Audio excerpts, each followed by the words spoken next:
अस्सलाम वालेकुम स्टूडेंट्स, उम्मीद है आप खैर खैरियत से होंगे। बच्चों बिस्मिल्लाह पढ़ लें, दुरूद शरीफ पढ़ लें, फिर हम आगाज़ करते हैं। बिस्मिल्लाहिर्रहमानिर्रहीम। अल्लाहुम्मा सल्ली अला मुहम्मदिन व अला आलि मुहम्मदिन कमा सल्लैता अला इब्राहीम व अला आलि इब्राहीम इन्नका हमीदुम मजीद। अल्लाहुम्मा बारिक अला मुहम्मदिन व अला आलि मुहम्मदिन कमा बारकता अला इब्राहीम व अला आलि इब्राहीम इन्नका हमीदुम मजीद। रब्बि इश्रह ली सदरी व यस्सिर ली अमरी वहलुल उक़दतम मिन लिसानी यफ़क़हू क़ौली रब्बि ज़िदनी इल्मा रब्बि यस्सिर व ला तुअस्सिर व तम्मिम बिल खैर। अच्छा बच्चों, अब हम रिवीजन कर रहे हैं डिसीजन मेकिंग की। लास्ट लेक्चर के अंदर भी हमने डिसीजन मेकिंग की थी। रीसेंट अटेम्प्ट का क्वेश्चन उठाकर देखा था और देखा था कि यार ये तो बड़ी आसानी से हो गया, क्लास में वो भी आसानी से जाता है, असल में मसला पेपर में आता है। लेकिन पेपर में भी मसला उन लोगों को ज़्यादा आता है जो अपने लिए फॉर्मेट डिवाइस नहीं करते हैं, चीज़ों को फॉर्मेट्स के अंदर नहीं लेकर आते हैं। वो वाले स्टूडेंट्स जो बात मानते हुए फॉर्मेट्स के ऊपर आ जाते हैं, उनके लिए पेपर कदरे आसान हो जाता है। ठीक, अब मज़ीद आसानी आपके लिए ये कि डिसीजन मेकिंग 6-7 किस्म की आपको बताई। 6-7 किस्म के अंदर कल बताया था आपको कि जनाब स्केर्स रिसोर्सेज, चाहे आपका कंट्रीब्यूशन के ज़रिए आ रही हो, चाहे आपका मेक और बाय का स्केर्स रिसोर्सेज के साथ काम हो, इन दोनों का स्टाइल एक ही है करने का। अल्टीमेटली आपको सेविंग बनानी है पर स्केर्स रिसोर्स, और एक में सेल्स में से variable cost of production less होनी है, तो दूसरे में से बाइंग में से कॉस्ट ऑफ प्रोडक्शन लेस होनी है, या आउटसोर्सिंग में से कॉस्ट ऑफ प्रोडक्शन लेस होनी है। तो ये वाला एक एरिया हो गया एक हिसाब से, और दूसरा एरिया है shut down of a product या shut down of a plant. इन दोनों का भी सलूक एक जैसा ही है। मींस आपने बेनिफिट्स ऑफ शट डाउन देखने हैं और कॉस्ट ऑफ शट डाउन देखने हैं, और इन दोनों में आपने इंक्रीमेंटल चीजें देखनी है। मेजरली रिलेट करते हुए, प्रोडक्ट से रिलेट करते हुए प्रोडक्ट से रिलेटेड फिक्स कॉस्ट, और प्लांट वगैरह के शट डाउन से रिलेटेड प्लांट वगैरह के शट डाउन की चीज़ें आएंगी। जो दिल करेगा, जो आपको ज़्यादा दिल कर रहा है ना बनाने का, वो कर ले। वो बता दिया मैंने, जो दिल कर रहा है आपका कर ले।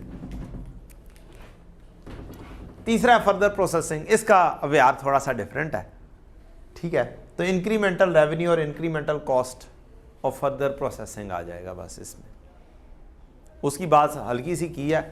ये वाला क्वेश्चन और ये वाले क्वेश्चन कदरे टफ होते हैं। पूरे सीएमए में अगर कोई टफ चीज़ें करने के लिए हैं तो मेरे नज़दीक ये 2 चीज़ें हैं। बाकी हम कहीं ना कहीं से अगर तरीके से चलें तो हम निकल सकते हैं।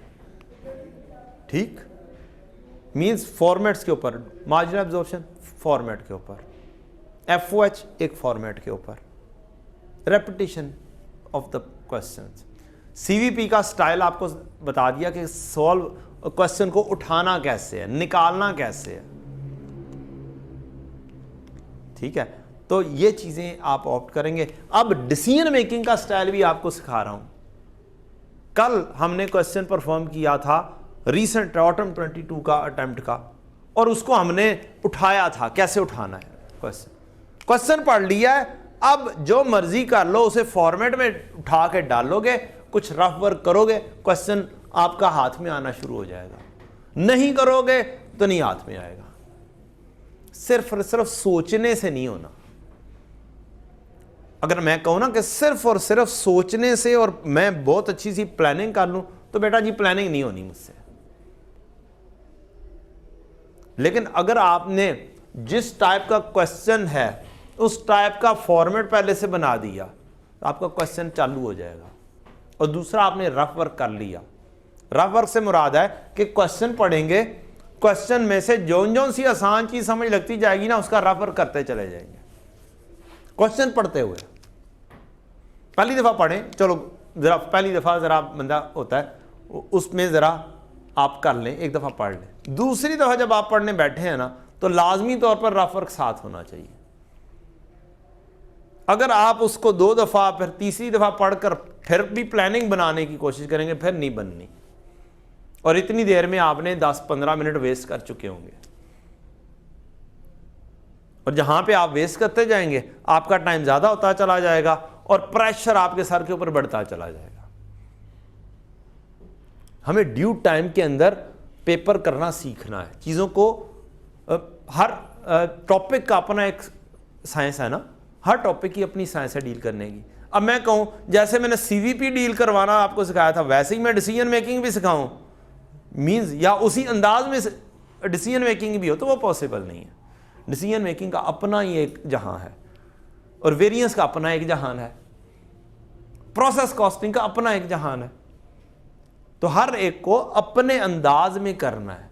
अगर आप हर एक का अपना अंदाज सीख लेंगे तो इंशाल्लाह क्या होगा, आपको उस तमाम क्वेश्चन आप डील करने के काबिल होंगे, पेपर में डील करने के काबिल होंगे। अब मेरी कोशिश ये है कि मैं आपको क्या करवाऊं, इसको भी डील करना सिखा दूं। अब एक तरीकाकार मैंने आपको सिखा दिया था और एक अब हम सीखने लगे हैं।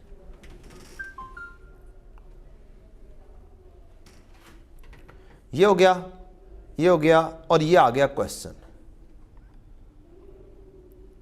अब इस क्वेश्चन को अगर हम गौर से देखें, उधर दिखाइएगा बच्चों को, आवाज मेरी जा रही है। ये क्वेश्चन देखा हमने, आगे दूर से बस देखा हमने और हमारे आसान खता होते चले गए। वो है ना लंबा क्वेश्चन,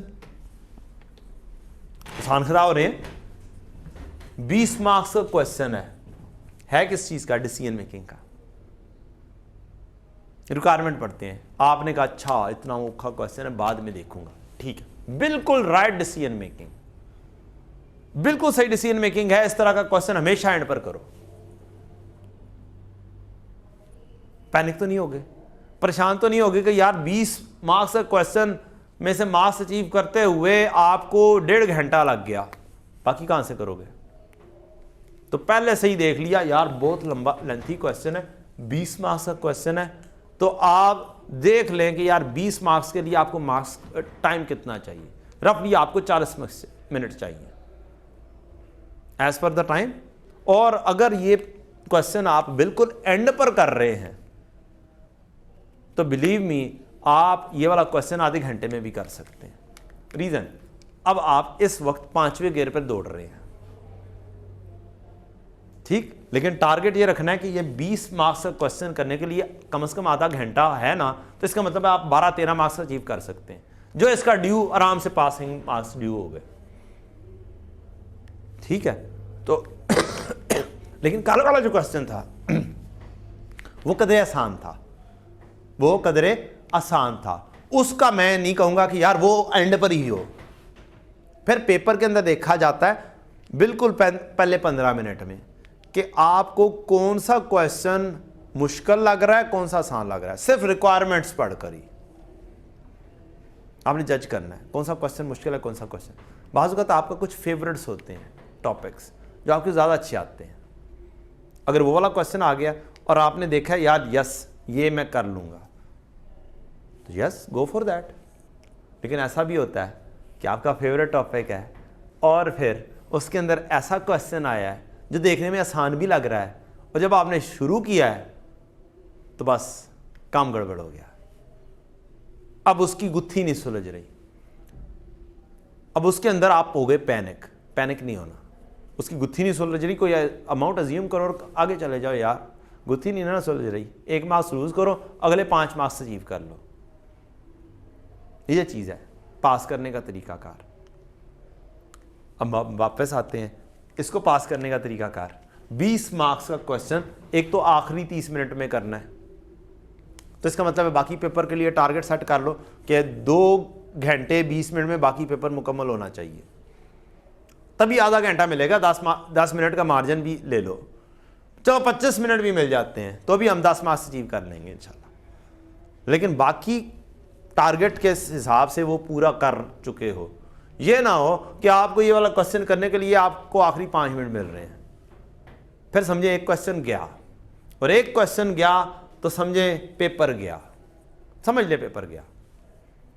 क्योंकि एग्जामिनर कहता है कि तकरीबन 90% बंदे वो पास होते हैं जो सारे क्वेश्चंस करते हैं, और 80-90% बंदे फेल हो जाते हैं जो एक भी क्वेश्चन छोड़ते हैं।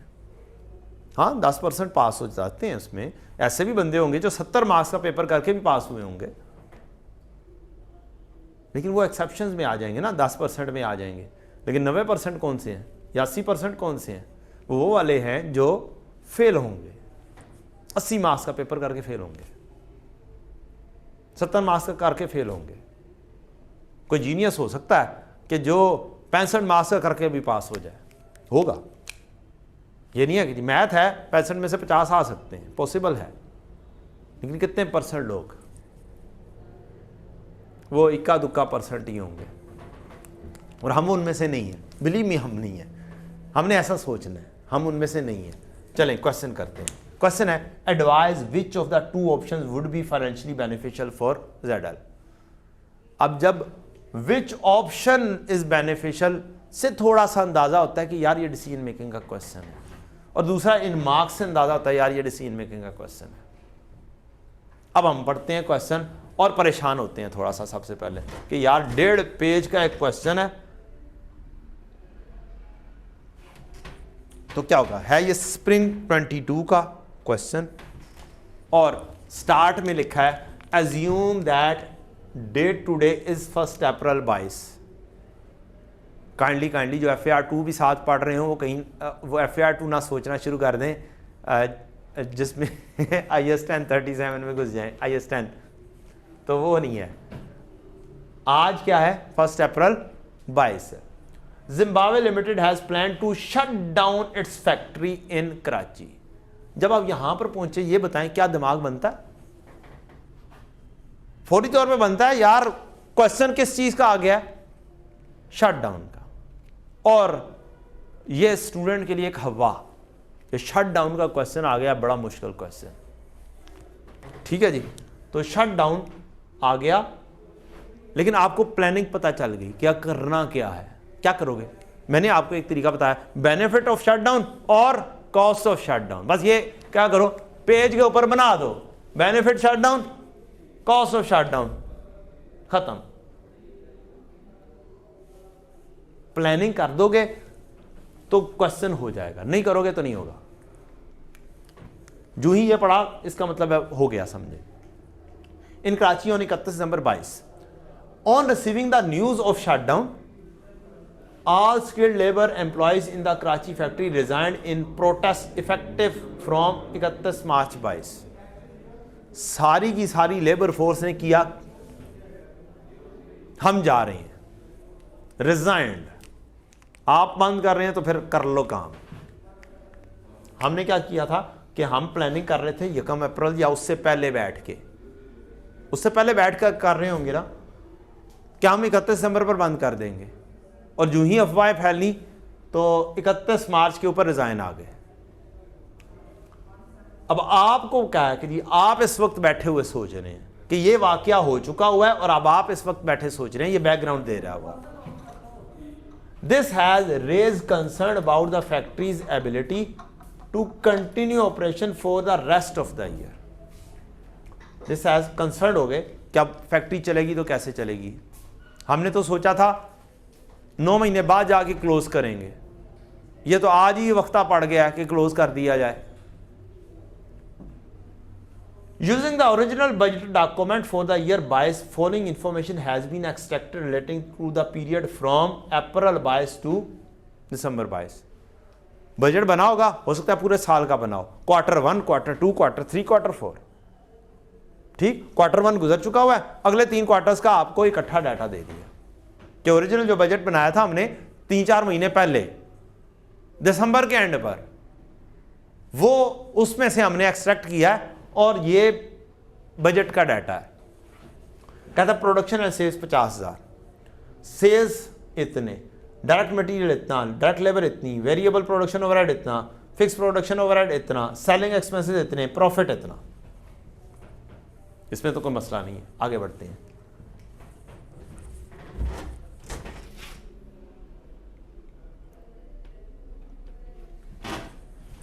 कुछ other relevant information. Contractual sales represents 75% of total budgeted sales. ये बताएं क्या कोई रिलेशन दिया? दिया? क्या मैं इसको रफ वर्क में लेकर आ सकता हूं, आराम से पढ़ते हुए लेके आ सकता हूं?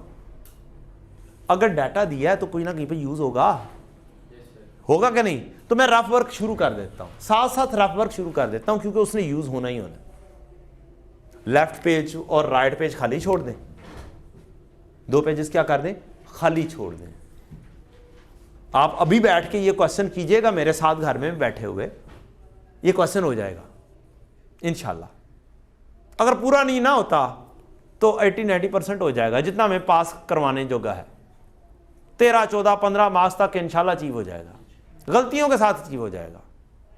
लेकिन क्वेश्चन उस अंदाज में करना जिस अंदाज में मैं करवा रहा हूं। रफ वर्क शुरू कर दें। Contractual sales represents 75% of total budgeted volume. Total budgeted volume कितना था? 50,000 था गालिबन। ऊपर बजटेड वॉल्यूम है 50,000, ठीक है जी। कम से कम ये 75 तो लिख सकते हैं। अच्छा जी, 50,000 था इंटू 75% बजटेड वॉल्यूम। ये क्या है? कॉन्ट्रैक्चुअल। ये मैंने रफ वर्क चौथे पेज के ऊपर शुरू कर दिया। कॉन्ट्रैक्चुअल 7×5 ते 5×5 37,500। लें जी, मुझे सिर्फ मैंने क्या किया, क्वेश्चन पढ़ते हुए कुछ भी नहीं किया, मैंने रफ वर्क किया जो उसने रिलेशन दिया उसका। Which have to be fulfilled in priority to avoid penalties. इसको क्या करना, फॉलो करना। अब मुझे बताएं बाकी 25% भी तो होगा ना कुछ, बाकी भी निकाल दो यार। बाकी क्या होगा? 12,500 बाकी होगा। ये कॉन्ट्रैक्चुअल है, ये अदर हो गया, ये रफ वर्क हो गया। आगे बढ़े। Selling price for contractual sales is, selling price, ये देखें जी, selling price of contractual sales is 20% lower than the normal price. इन बंदों को क्या किया जा रहा है? 20% कम प्राइस के ऊपर बेचा जा रहा है। अच्छा आगे। However 5% trade discount to other customer has also been budgeted. 12,500 वालों को भी क्या करेंगे? 5% डिस्काउंटेड प्राइस पर। इसका मतलब होता है ना इंडस्ट्रीज के अंदर कि एक लिस्ट प्राइस रखी है, उस लिस्ट प्राइस के ऊपर तमाम कस्टमर को ज़रा सा शोबाजी करने के लिए कि यार हम आपको डिस्काउंट दे रहे हैं, 5% डिस्काउंट ऑफर लगाइए। तमाम कस्टमर को 5% डिस्काउंट तो मिलेगा ही मिलेगा। ये ऐसे ही है जैसे हम बुक्स खरीदते हैं स्टूडेंट्स, तो एक मार्केट में है कि 10% 20% डिस्काउंट मिलेगा ही मिलेगा, ऐसा होता है ना। तो ये वही चीज़ है, लिस्ट प्राइस एक रखी हुई है ज़्यादा और एक मार्केट का एक नॉर्म है 20% डिस्काउंट, तो वो लिस्ट प्राइस हर कोई रखेगा ज़्यादा, क्योंकि 20% डिस्काउंट मिलना ही मिलना है, देना ही देना है। तो अब उसने जो बात कही है, अपने आप को क्या करो, क्वांटिटी इनटू रेट के ऊपर लेकर आओ। किसके ऊपर लेकर आओ? क्वांटिटी इनटू रेट पर रखा करो। क्वांटिटी इनटू रेट ज़हन में बिठाएं। मैं पिछली क्लासेस के अंदर भी यही बोल रहा हूं। अच्छा, अब क्या मैं एक इसी से ही क्वेश्चन पढ़ते हुए, क्या मेरी इस रिलेशन के मुताबिक 20% lower than the normal price, base क्या हो गई मेरी? Normal price. ऐसे ही है। और मैं दो तरह की चीजें बेच रहा हूं और बजट का डाटा दिया जा रहा है, तो इसका मतलब मेरी 37,500 एक रफ वर्क है। ये 37,500 को ये रेट लगेगा, मुझे अभी नहीं पता कि प्राइस क्या है, प्लस 12,500 के ऊपर भी कोई रेट लगेगा। यार ये मज़ा नहीं आ रहा।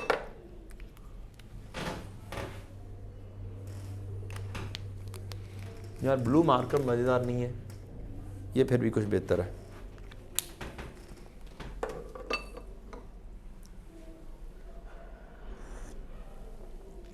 अभी हम क्या कर रहे हैं बेटा, रफ वर्क कर रहे हैं। 37,500 लिखा मैंने जस्ट वैसे ही सोचने के लिए, और 12,500 के ऊपर भी रेट लगेगा। मुझे एक बात कही है उसने, मुझे क्या कही है, एक बात कही है कि 20% लोअर और 5% lower of normal sale price.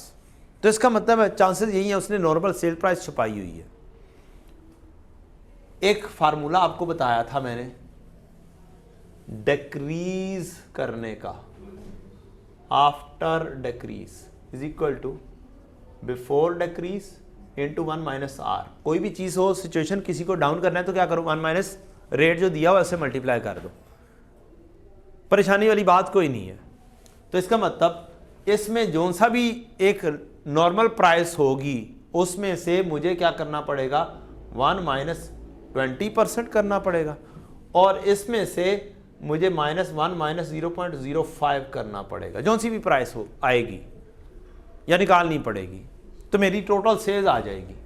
अभी ये रफ वर्क बस करके मैंने छोड़ दिया है, कोई टेंशन वाली बात नहीं है, लिखा गया है, जो सी चीज़ उसने बताई है मैंने बस वो लिखी है, कुछ नहीं किया मैंने। मुझे पता ही नहीं है भाई नॉर्मल प्राइस कौन सी है, क्या पता है, नहीं पता ना, अभी तो क्वेश्चन ने खुलना है, अभी तो मैं रफ वर्क कर रहा हूं, मुझे हो सकता है अगले स्टेप के अंदर चीज मिल जाएगी, लेकिन जो सी बात उसने कही है मैंने वो लिख दिया बस। आगे बढ़े। हाउ और 5% discount, closing stock comprises of following as on 31 March 22। 31 March का क्लोजिंग, अब का क्या हो जाएगा, ओपनिंग हो जाएगा। रॉ मटेरियल स्टॉक 10,000 kg है, कॉस्टिंग 3.4 मिलियन, ठीक है। Defective 2500 units costing 3.05 million which can be sold as scrap at 100 per unit. कोई मसला नहीं, इसमें तो कोई कैलकुलेशन का रिलेशन तो नहीं है, कोई रफ वर्क का कोई काम नहीं है। Budget fix production overhead include depreciation 2.5, okay good हो गया, बजट फिक्स प्रोडक्शन ओवरहेड में शामिल है। अब मुझे उसका कुछ क्या कर रहा है, डाटा दे रहा है। अच्छा, दो काम मैं कर सकता हूं बच्चों, एक रफ वर्क अपने पेज पे कर सकता हूं और एक रफ वर्क मैं अपने क्वेश्चन पेपर पर कर सकता हूं। विच वन इज बेटर जी? अपनी आंसर शीट के ऊपर करना बेहतर है। क्यों? उसकी रीजन ये है कि बाद में मुझे क्रॉस रेफर करना पड़ेगा, तो मैं यहां से उठाकर यहां पर नहीं कर सकता, यहां से मैं क्रॉस रेफर अपने जिधर मर्जी क्रॉस रेफर कर दूं। तो अब जो सी बात मुझे कर रहा है, कहता फिक्स प्रोडक्शन ओवरहेड हैं कितने, 12,000। अब इसकी कोई बाइफरकेशन दे रहा मुझे, ऐसे ही है ना, कहता है फिक्स प्रोडक्शन ओवरहेड्स, तो जो सी बाइफरकेशन दे रहा है ना, मैं उसको भी यहां पर ले आऊंगा, कहीं ना कहीं पे यूज हो जाएगी, चांसेस हैं कि कोई ना कोई यूज हो जाएगी। Budgeted fix production overhead include depreciation 2.5 million, okay. मैं लिखूंगा फिक्स्ड FOH, डेप्रीसिएशन कितनी है जी, 2.5 million, no problem. Technical fee 1.2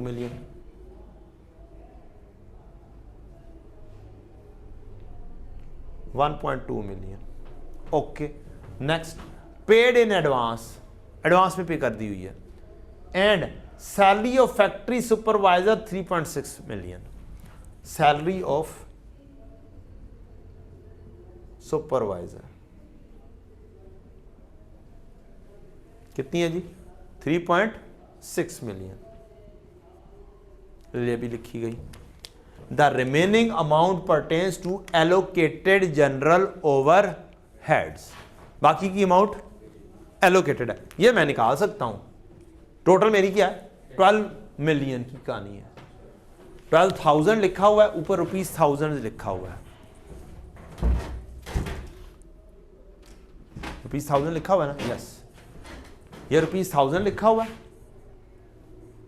तो ये क्या बन जाएगा, 12 मिलियन बन जाएगा। तो मैं यहां पर 12 मिलियन लिख लेता हूं कि ये है, और बैलेंसिंग मैं निकाल देता हूं कि कहता है FOH एब्जॉर्ब्ड, रफ वर्क है, नथिंग एल्स। कितना है बेटा, 4.7 का ये है, ये भी मैंने लिख दिया। अब एक एडजस्टमेंट थी और मैंने एडजस्टमेंट को क्रॉस रेफर कर दिया कि जनाब एडजस्टमेंट नंबर की पूरी कहानी जो है ना वो ये है, किधर है जनाब, एडजस्टमेंट नंबर 3 की कहानी, इंफॉर्मेशन की 3 की कहानी पूरी की पूरी यहां पर लिखी गई है। आगे चलें। Selling expenses represent salary of 5 sales officer. ऊपर सेलिंग एक्सपेंसेस क्या करें, ऊपर का सेलिंग एक्सपेंसेस हैं। सेलिंग एक्सपेंसेस कितने हैं, 8200 के हैं, 8200 के सेलिंग एक्सपेंसेस। ये सेलिंग एक्सपेंसेस 8200 और कहता है selling expenses represent salary of 5 sales officers hired from a third party on contract which will expire on 31 December 22। 31 December 22 के ऊपर कॉन्ट्रैक्ट क्या हो जाएगा, एक्सपायर हो जाएगा। मीन्स तब तक चलना ही चलना है, तब तक चलना ही चलना है। अच्छा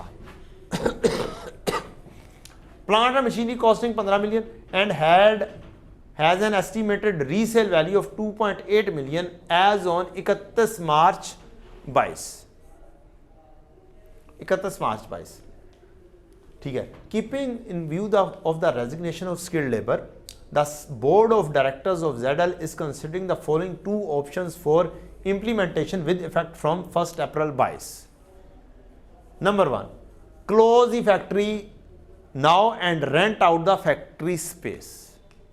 क्या कर दो, बंद कर दो और रेंट पर दे दो।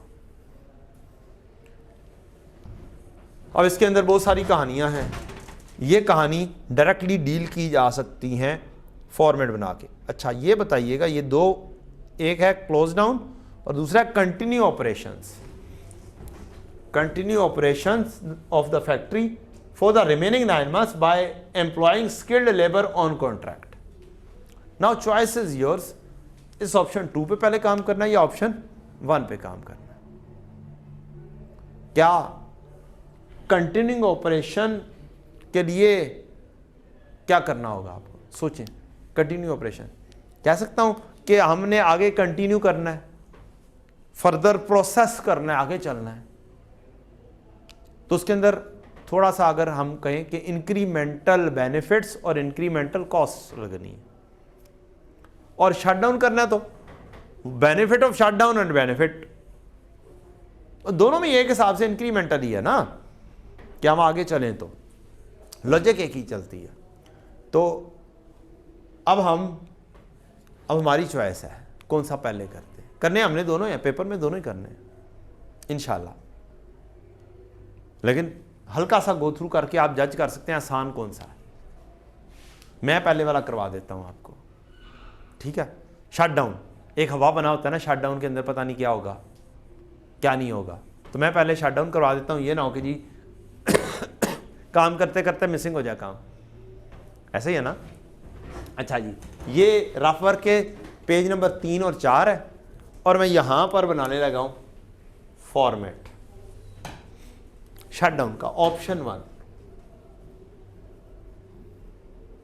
शट डाउन, और मैं अपने दिमाग में लेकर आऊंगा, हैं कौन सा, ये तो प्लानिंग है, ये रफ वर्क है, पेज 3 और 4 के ऊपर रफ वर्क है, और ये क्या है, ये मेन पेज है, पहला पेज जिसके ऊपर आपने फॉर्मेट बनाना है। अब आपने बताना है कि क्या करना है। कह सकता हूं अब आपने बेनिफिट ऑफ शटडाउन लिखने और कॉस्ट ऑफ शटडाउन लिखना है, ऐसे ही है। तो आप यहां पर लिखेंगे benefit of shutdown, incremental benefits होने चाहिए, with respect to the plant होने चाहिए इंक्रीमेंट, और कॉस्ट ऑफ शट डाउन ये होना चाहिए आपका। ये दो चीजें हमने करनी है और फिर नेट कर देंगे। अब प्लानिंग ये देखिएगा, इधर देखें जी, प्लानिंग बेनिफिट ऑफ शटडाउन का मैं टोटल करूंगा, ए आ जाएगा। कॉस्ट ऑफ शटडाउन का टोटल करूंगा, बी आ जाएगा, और नेट करके ए माइनस बी कर दूंगा। A minus B is equal to C, net benefit और क्या हो सकता है, लॉस हो सकता है ना। ये आपकी प्लानिंग आ गई बच्चों। अब क्वेश्चन में एक चीज बताइएगा, जस्ट वन थिंग, कि ये जो ऑप्शन 1 दी गई है, क्या ऑप्शन 1 और ऑप्शन 2 टोटली सेपरेट चीजें होंगी? ये तो नहीं किया होगा कि ये ऑप्शन 2 के अंदर भी ऑप्शन 1 घुसाई हो, ऐसा तो नहीं होगा। लेकिन जो ऊपर वाली इंफॉर्मेशन है वो दोनों पे अप्लाई हो जाएगी। ठीक है जी, तो ऊपर वाली इंफॉर्मेशन को साथ रख के ये वाली इंफॉर्मेशन पढ़ेंगे। लेकिन मेजर काम कहाँ से मिलेगा हमें? इसमें से। मीन्स मेजरली यहाँ से काम करके फिर ऊपर भागे भागे दोबारा से जाएंगे, उसमें से कोई चीज़ तो नहीं खींच कर इसमें लेकर आनी। ऐसा पॉसिबल है ना? चलें आ जाइए। मैंने अभी क्वेश्चन नहीं पढ़ा पूरा, क्वेश्चन पढ़ सकता हूँ, मज़ीद होमवर्क कर सकता हूँ, मज़ीद रफ वर्क कर सकता हूँ, करना चाहूँ तो। चलें जी, साथ साथ अब मैंने प्लानिंग शुरू कर दी है, कुछ रफ वर्क हो गया, कुछ मज़ीद होता रहेगा। Close the factory now and rent out the factory space. Rental income of 20 million would be received for 9 months। ये क्या हुआ? क्या बेनिफिट मिल जाएगा? रेंटल इनकम मुझे मिल रही है, रुपीस मिलियन में ही काम कर देते हैं। तो मैं अगर शट डाउन करूंगा तो मुझे रेंटल इनकम हासिल हो जाएगी, मैं उसे रेंट पर दे दूंगा, तो ये मेरा बेनिफिट है। और ये इंक्रीमेंटल बेनिफिट है, रेंटल इनकम। सबसे आसान चीज 20 मिलियन ये लिखी गई। Next, penalties estimated at 3.8 million would have to be paid by ZL for its failure to fulfill contractual commitments। अब जब मैं बंद कर दूंगा तो मैं ये नहीं कर पाऊंगा, ये नहीं कर पाऊंगा तो मुझे पेनल्टी भरनी पड़ेगी। क्या डिसीजन की वजह से भरनी पड़ेगी? यस, डिसीजन की वजह से भरनी पड़ेगी, इस ऑप्शन की वजह से भरनी पड़ेगी। तो ये मेरा क्या है, खर्चा है या बेनिफिट है? खर्चा है। कितना है? 3.8 मिलियन। मैं खर्चे में लिख दूंगा पेनल्टी। लंबा चौड़ा लिखने की जरूरत नहीं है कौन सी पेनल्टी कौन सी नहीं। 3.8। अब लोग क्या करते हैं, ये माइनस में ब्रैकेट में ये वो कर रहे होते हैं, कोई जरूरत नहीं है। मैंने इसको अलग कर दिया, इसको अलग कर दिया, पेनल्टी भी गई। अच्छा ये बताएं, क्या इन दोनों के कोई मार्क्स होंगे लिखने के? इन दोनों के कोई मार्क्स होंगे लिखने के? ऑब्वियसली होंगे। अच्छा चलें, एक और चीज फर्ज करता हूं ये आसान है, ऑप्शन 1 बहुत आसान है, फर्ज करता हूं इसके कितने के मार्क्स होंगे आसान होने के बावजूद? 20 मार्क्स का क्वेश्चन है, मैक्सिमम या मिनिमम भी 8 के करीब होंगे। 8-12 की रेशो चांसेस हो सकते हैं, मिनिमम भी। ठीक, तो मैंने 2 अगर एडजस्टमेंट्स कर ली हैं तो क्या 1-2 मार्क्स मिल जाएंगे? इस फॉर्मेट के बनाने के मार्क्स होंगे। ये डिजाइन कर दिया मैंने, क्या किया मैंने? एग्जामिनर के लिए डिजाइन कर दिया। मैंने करना क्या है? मींस मैंने कॉन्सेप्ट अप्लाई कर दिया है, और कॉन्सेप्ट अप्लाई कर दिया तो इसके 1 मार्क्स, मोस्ट प्रोबेबली इसका 1 मार्क्स होगा। क्या मैंने यहां तक भी लिख दिया कि मेरा बेनिफिट होगा या लॉस होगा, और वो A-B होगा? तो मैंने कॉन्सेप्ट अप्लाई कर दिया हुआ है, भले यहां पर वैल्यूज आए हैं या ना आए। आगे बढ़ो। Closing raw material can be used by another factory of ZL by converting it into 9000 kg of Rita. Raw material मेरा था कितना? ऊपर से रिलेशन शुरू हो गया, ऊपर से रिलेशन इसका आ गया है। रॉ मटेरियल मेरा था कितना?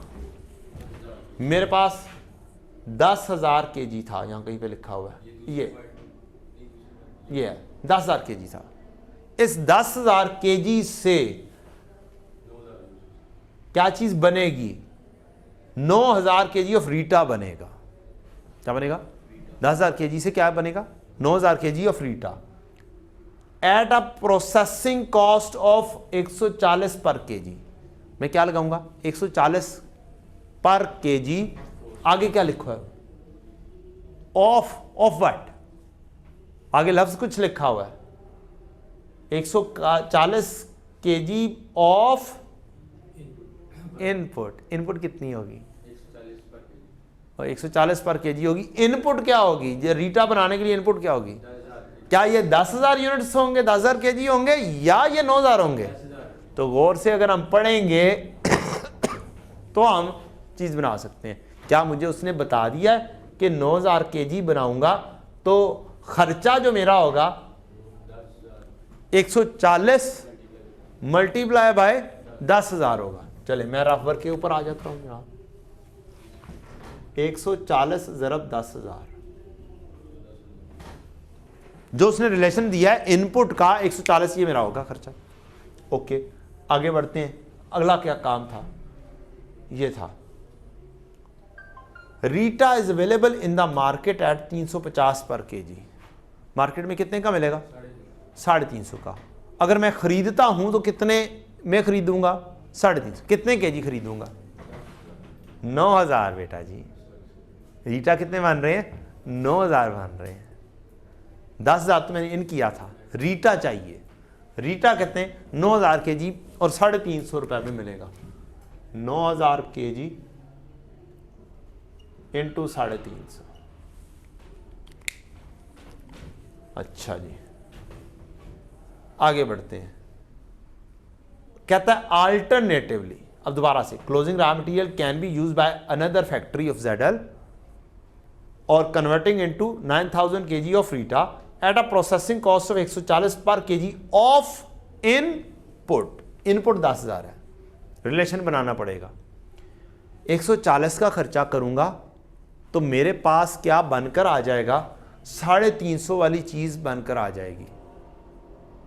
140 का खर्चा करूंगा तो क्या होगा? 350 वाली चीज बनकर मेरे पास आ जाएगी। अच्छा, कहता है alternatively the raw material can be sold in the market at 160। अब दो ऑप्शंस आ गई। क्या आ गई? मेरे पास दो ऑप्शंस हैं। एक ये वाली कि मैं रीटा में कन्वर्ट कर लूं, कितना खर्चा करके? ये वाला खर्चा करके। आंसर दीजिएगा जरा। इसमें से ये माइनस करोगे ना कि इतना हासिल हुआ है, इतना खर्चा हुआ है। हासिल होगा इतना खर्चा करके, और 10,000 केजी है, हर एक 160 में बिक जाएगा। 16 लाख।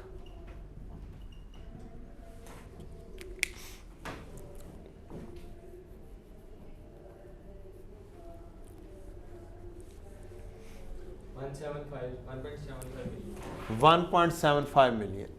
17,50,000 या 16 लाख। 1.75 मिलियन या 16 लाख। क्या अब डिसीजन की वजह से ये फैसला हो रहा है जी? डिसीजन की वजह से फैसला हो रहा है? यस, डिसीजन की वजह से हो रहा है। कौन सा आप चूज करेंगे? Which alternative you will prefer जी? लोअर और हायर? वाई? अब जरा दिमाग पर लेकर आओ। तुम क्या कर रहे हो? शट डाउन कर रहे हो, कंपनी बंद हो रही है, माल पड़ा हुआ है। क्या पड़ा हुआ? क्या जरा सा लगता है यार ये रेलेवेंट कॉस्टिंग टाइप की चीज लग रही है थोड़ी थोड़ी सी? अच्छा, माल पड़ा हुआ है, वेला, ठीक। कंपनी बंद करते हो तो फिर क्या करना पड़ेगा? इस माल को बेचना पड़ेगा। क्या करते हो? कंपनी बंद करते हो तो इस डिसीजन की वजह से, बंद करने की वजह से माल को बेचना पड़ेगा। या तो माल को बेच के कुछ पैसे हासिल कर लो। कितने हासिल करोगे? 16 लाख। या फिर इसको तुम कन्वर्ट कर दो किस में? रीटा में। रीटा में कन्वर्ट करोगे तो तुम्हें 350 रुपए की बचत होगी।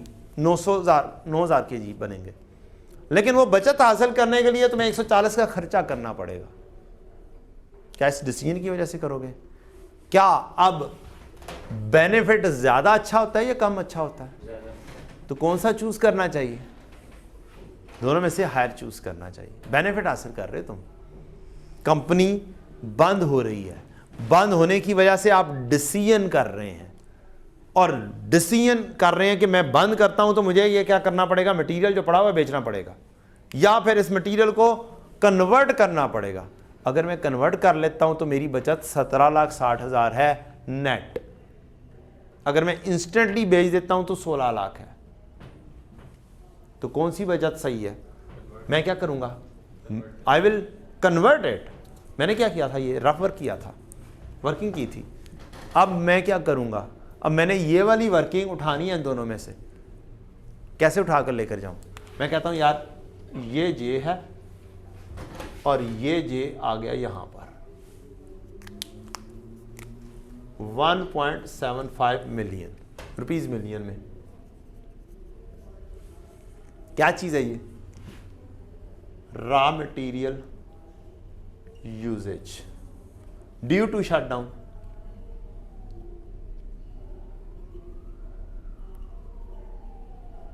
शटडाउन के डिसीजन की वजह से मुझे ये बेचना पड़ा या यूज करना पड़ा कहीं और, जहां से मुझे क्या हो गया? बेनिफिट हासिल हो गया।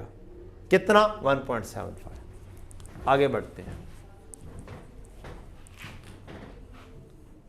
Next, an amount equal to 12 months salary would have to be paid to the factory supervisor. कितने महीने की सैलरी देनी पड़ेगी? 12 महीने की सैलरी देनी पड़ेगी। किसको? फैक्ट्री के सुपरवाइजर। अच्छा, ये बताएं क्या फैक्ट्री के सुपरवाइजर की सैलरी फिक्स्ड है?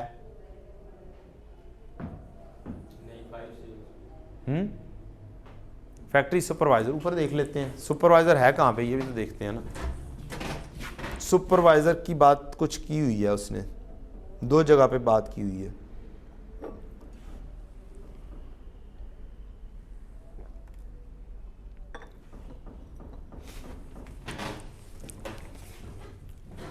ये आई है बात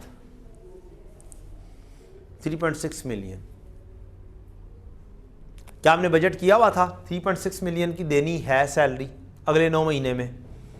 क्या सुपरवाइजर आपके पास मौजूद है? भाई शटडाउन कर देता हूं तब भी ये सुपरवाइजर पास रहेगा ना। ये वो बता रहा है कि देनी पड़नी है। अगर मैं शटडाउन ना करता तो कितने महीने की सैलरी देनी पड़नी थी? 9 महीने की। इजाफी कितनी देनी पड़ी? 3 महीने की शटडाउन की वजह से। तो क्या खर्चा होगा? खर्चा होगा सैलरी ऑफ कौन सा बंदा? सुपरवाइजर। अच्छा, अब यहां पर क्वेश्चन ये है कि अगर आप गलत भी कर जाते तो क्या हो जाना था? अगर आप 12 महीने की लिख जाते तो क्या हो जाना था? 1 मार्क्स कट जाना था ना। क्या आपने कैलकुलेशन सही नहीं की है? वो तो कुछ नहीं होना था। यहां पर लाने के मार्क्स आ जाने थे कि आप लेकर आए हैं, उसकी वैल्यू के मार्क्स कट जाने थे, तो आधा 1 मार्क्स कट जाता। हमारे पास तो मार्जिन मौजूद है 20 मार्क्स में से कितने मार्क्स लूज करने की? 12-13 नहीं, 10 मार्क्स लूज करने की गुंजाइश है। मींस पासिंग मार्क्स 10 हैं।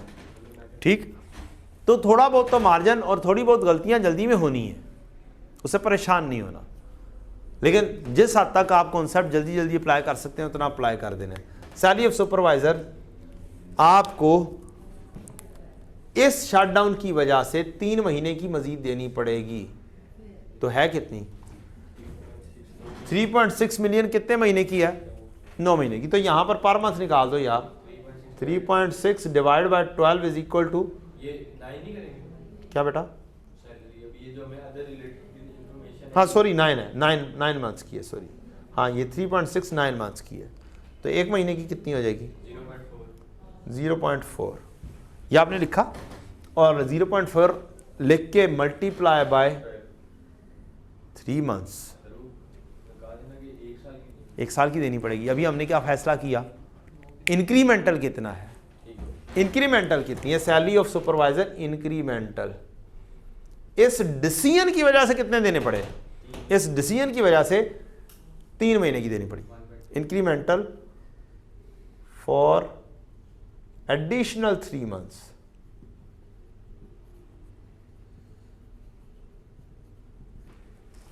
तो आपने 0.4 इंटू 3 1.2 मिलियन यहाँ पर वर्किंग बनाई है, रफ वर्क के अंदर वर्किंग करनी शुरू कर दी कि यहाँ पर मौजूद है, यहाँ से शुरू कर देते हैं। सो व्हाट, कोई फ़र्क पड़ेगा? नहीं पड़ेगा ना। आप इसको ये जो बना दिया आपने, यहाँ पे कोई नाम दे दें, इधर जे बोला था, इसको बोलो के, आप के से उठाकर यहाँ पर ले आओ, कोई मसला हो जाएगा? एग्जामिनर क्या कहेगा? एग्जामिनर क्या ये के पढ़कर ढूंढेगा ज़रा सा कि दो पेजेस पे वर्किंग है तो के कहाँ पर लिखा हुआ है? वो ढूंढ लेगा, ऑब्वियसली के ढूंढ लेगा, उसे लिखा हुआ मिल जाएगा। वर्किंग वर्क के 2 मिल सकती है तो के क्यों नहीं मिल सकता? ठीक है ना। तो 1.2 यहाँ पर आपका खर्चा आ गया। और आगे बढ़ो, ये भी चला गया। नेक्स्ट, आगे बढ़िए, आगे जल्दी जल्दी। An amount equal to 12 month salary on early termination of contract with third party, on early termination of contract with third party for sales officers a penalty of 30% of remaining amount would have to be paid by ZL। अब once again ये rough work है। क्या है? Rough work आप करेंगे, main के ऊपर लाजमी नहीं है, लेकर आए। और कितना था अमाउंट? सेलिंग एक्सपेंसेस 8200 थे, और उसने कहा था ये वाले चीज़, सेलिंग एक्सपेंसेस 8200 थे, और इसके बारे में उसने कहा था selling expenses represent sales of 5 sales officers hired from a third party on a contract which will expire on 31 December. तो अमाउंट क्या है? 8200 की। अब पढ़ते हैं हम आगे, हमें क्या कह रहा है? हमें कह रहा है कि हम क्या करें, an early termination of contract with third party for sales officers a penalty of 30% of remaining amount would have to be paid. क्या डिसीजन की वजह से एक पेनल्टी पड़ जाएगी? अमाउंट देने वाली कितनी है?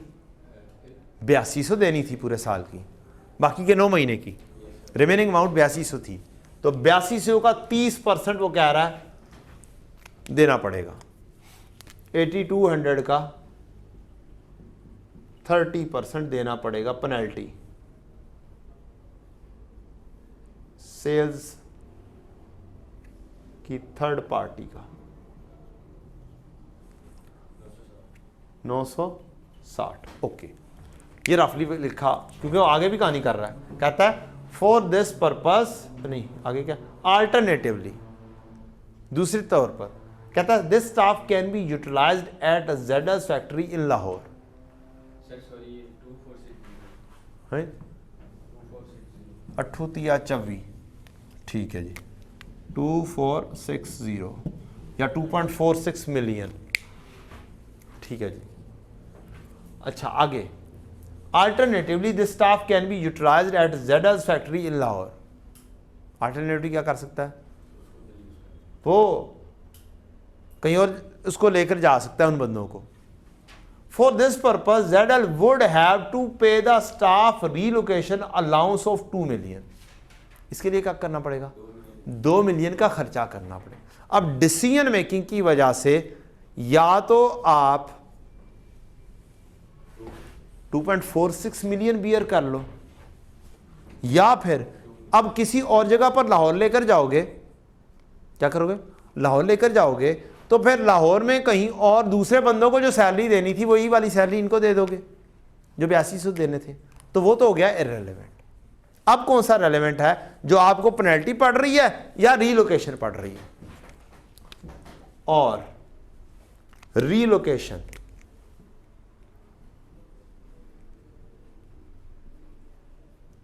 कितना है? 2 मिलियन। अब बताओ, बेनिफिट में हायर देखते हैं और एक्सपेंसेस में लोए देखते हैं। Which one is beneficial for you, whether you should opt 2 million और यू शुड ऑप्ट 2.4 मिलियन? क्या आप चूज करेंगे? आपकी फैक्ट्री है, आप कहेंगे कि रीलोकेशन कर लेते हैं, इसमें कम खर्चा है। 2 मिलियन का रीलोकेशन एक्सपेंस और इसके अंदर मैंने कहा कि मैं कहाँ से लेकर आ रहा हूँ, जे के एल से लेकर आ रहा हूँ। मैंने रफली यहाँ पर एल लिख दिया कि यार मैंने वर्किंग की है, वहाँ से लेकर आ रहा हूँ, मैंने कंपैरिजन किया है।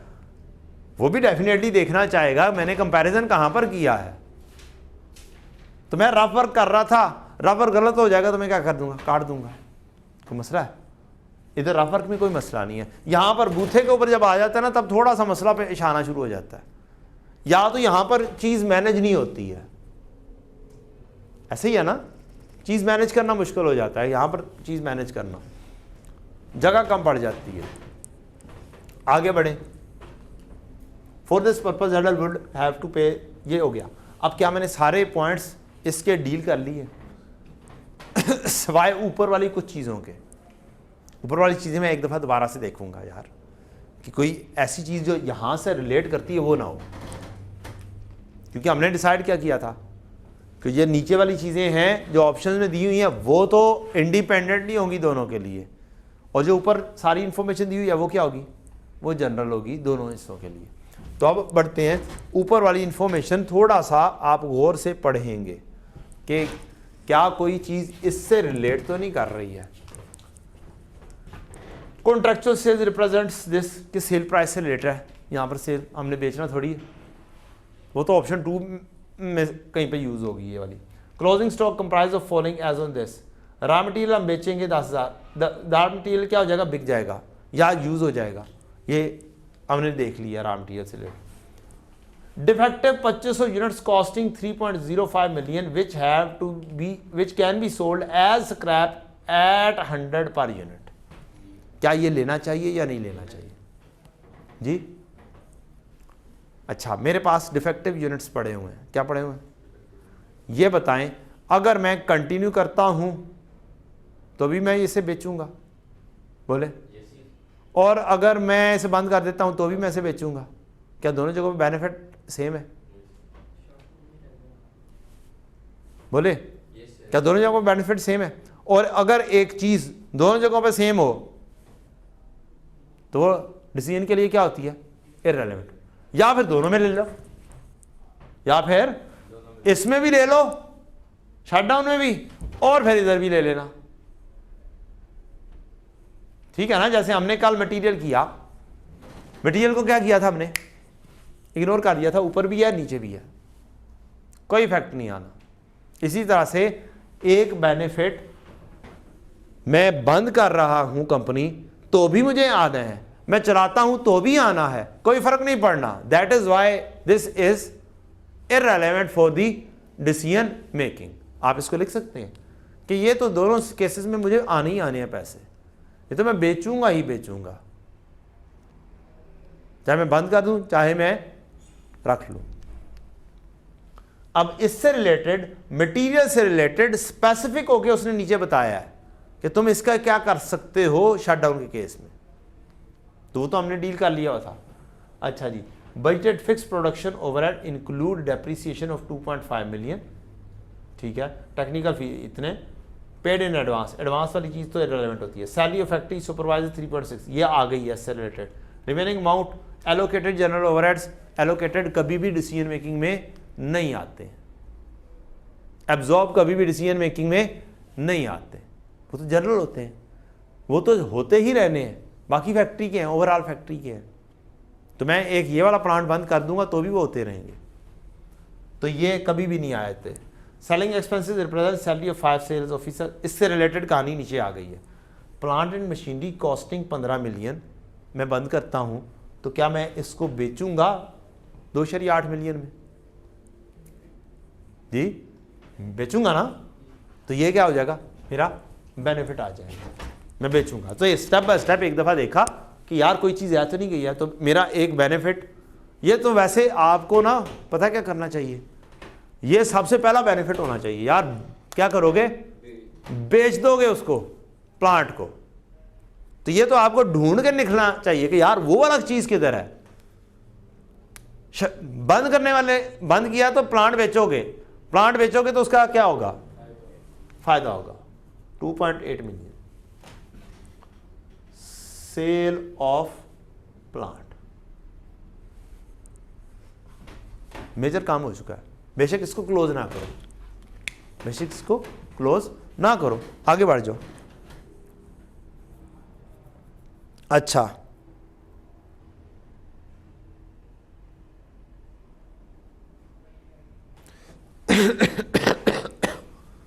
यहां पर एक छोटा सा पॉइंट, यहां पर एक पॉइंट हम छोड़ गए हैं, ये वाली एडजस्टमेंट वापस आते हैं।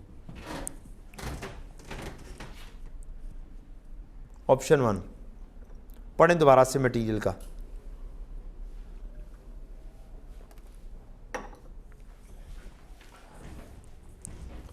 ये वाली मटेरियल, रॉ मटेरियल कहता है कि 9000 केजी में कन्वर्ट हो सकता है 350 में, और 140 खर्चा करना पड़ेगा, तो आपको बेनिफिट कितना हासिल होगा?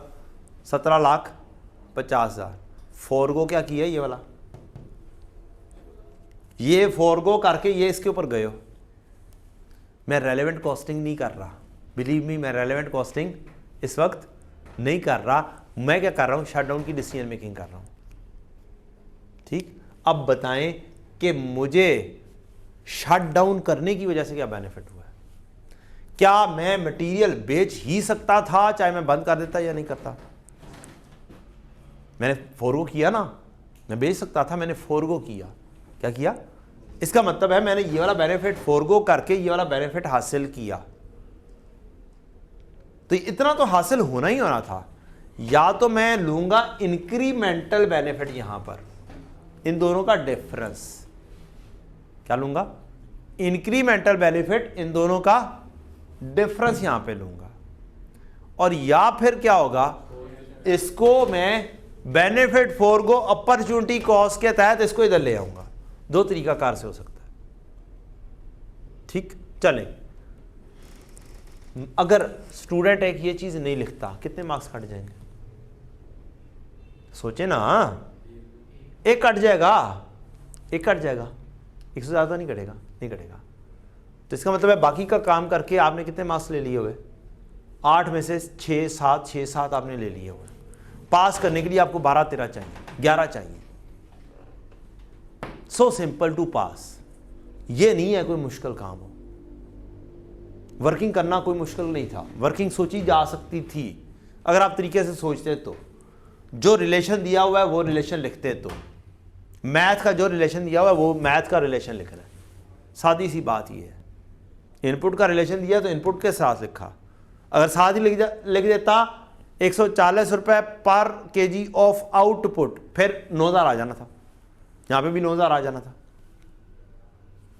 इतनी सी बात थी। उसने इनपुट बोला है तो इनपुट सोचा 10,000 इनपुट हुआ होगा, उसका रिलेशन बना दिया।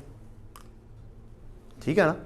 चलें, तो एक चीज़ है कि मैं इसको यहां से कहूं कि जनाब 1.75 माइनस 1.6 इंक्रीमेंटल। अच्छा, पेपर में गलती कर दी, आपको बाद में एहसास हुआ कि यार मैं गलती कर रहा हूं, ये टोटली काट दो, इसको कोई पढ़ेगा भी नहीं। यहाँ पे वर्किंग लिख दो, कितना बनता है? 0.15। मैंने दोनों ऑप्शन बता दिए। यहाँ पे 1.75 कर दो, यहाँ पे लिख दो बेनिफिट फोरगो 1.6। ये क्वेश्चन इतना हो गया। अब करते हैं नमाज की ब्रेक, बाकी का काम बाद में वापस आके करते हैं।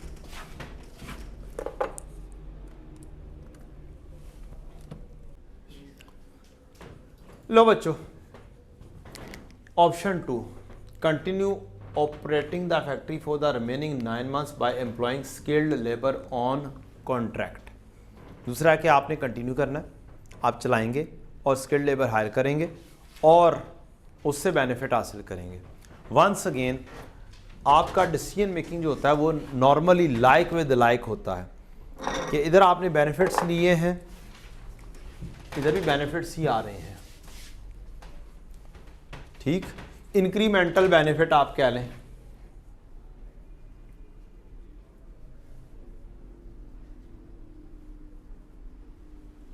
ऑफ कंटिन्यूइंग,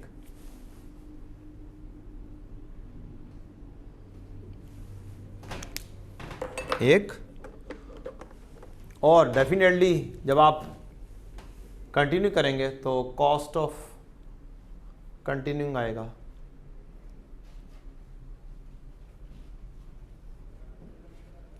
जब आप कंटिन्यू करेंगे तो डेफिनेटली आप सेल करेंगे, परचेजिंग करेंगे और फिर आगे चल रहे होंगे। आए बढ़ते हैं जनाब, क्या कहता है, contract for provision of skilled labour would not fulfil the entire requirement of ZL। Considering this constraint, it is estimated that ZL will be able to produce 45,000 units only in remaining 9 months. Okay, roughly पहले क्या था, 50,000 के chances थे, अब क्या होगा, 45,000 हम unit बेच सकेंगे। ठीक है जनाब, रफ लिखते हैं कि हम सेल कितनी करेंगे, 45,000। 45,000 क्वांटिटी की क्या होगी, सेल होगी। आगे बढ़ते हैं। Skilled labour would be hired at 500 per घंटा, गुड रेट है, लेबर 500 रुपये घंटा होगा। However due to lack of training variable production overhead would increase by 5%। In order to avoid this increase, ZL can provide training to skilled labor at a cost of 0.45 million। अभी हमने ये वाली adjustment पढ़ी, हमें समझ नहीं लगी कि क्या करना है, ऐसा ही है ना, कोई खास नहीं समझ लग रही कि क्या करना है। आगे बढ़ते हैं। Goods are produce in batches of 3000 units each.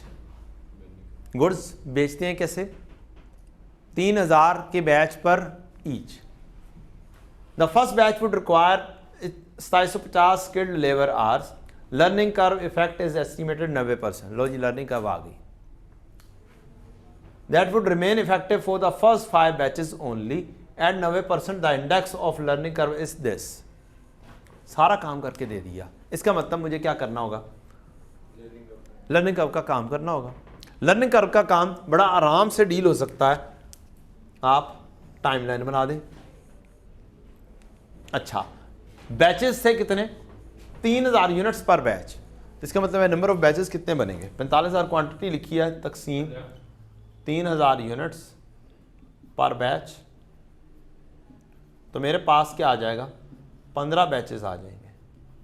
वो जो 45,000 लिखा था वो रफली क्या हो गया, काम आ गया आगे 15 बैचेस होंगे। तो इसका मतलब है 0 से लेके 15 तक आपने एक बनाया। आपने कहा, उसने कहा लर्निंग इफेक्ट कब तक चलेगा, 5 बैचेस तक चलेगा। इसका मतलब आपको 5वें बैच का क्या करना पड़ेगा, टाइम निकालना पड़ेगा, आवर्स निकालने पड़ेंगे। ऐसे ही है, चौथे के भी निकालने पड़ेंगे। 0 to 4, 0 to 5 का एक हिसाब से बनेगा। तो 4 बैचेस का टाइम हम क्या करते हैं, यहाँ पे कर देते हैं, बाद में यूज़ होना है कि नहीं होना। तो ये वाली चीज़, ये वाले हाथ लगी है एडजस्टमेंट जो आती है, वो क्या करो, कर दो। तो 4 बैचेस इनटू पहले बैच का time 2750 labour hours, 2750 2750 into 4 raise to power minus 0.152 152 दिया, 152 दिया। एक ये अलग घंटे चाहिए आपको, एक ये चाहिए 2750 into 5 raise to power minus 0.152। नहीं है कैलकुलेटर, कितनी अच्छी बात है यार, आप लोगों के पास कैलकुलेटर नहीं है, आप बहुत अच्छे स्टूडेंट्स हैं, beautiful students you people are. 4 ज़रब 2750 ज़रब उधर रखें जी, 4 रेज टू पावर माइनस 0.152 8910 घंटे, 8910 घंटे आवर्स। अब एक काम कर लिया तो दूसरा आराम से हो जाएगा। 5 यहाँ पे जस्ट जाके बैक जाना है, 5 करना है, और ये टोटल टाइम हम निकाल रहे हैं 5, 10,766 घंटे, 10,766 घंटे। दोनों का डिफरेंस 5th के लिए, 5th बैच कितना लेगा, 10,766 माइनस 8910 1856 घंटे 5th बैच लेगा। अब आपका अपनी मर्जी है कि आप 0 to 4 और बाकी 16 की वर्किंग करते हैं या 0 to 5 और बाकी 15 की वर्किंग करते हैं। दोनों से आंसर सेम ही आना है। तो टोटल आज जो हमारे इस प्रोजेक्ट में लगने 45,000 यूनिट्स के लिए वो लगने हैं, पहले 4 का ले लेते हैं, 0 to 4 4 की क्वांटिटी और ये आ जाएंगे 8910 घंटे और बाकी के 16 ज़रब 1856, 16 नहीं 11 बैचेस, 1856 ज़रब 11, 1856 ज़रब 11, 1856 ज़रब 11, 20,416, 20,416 घंटे।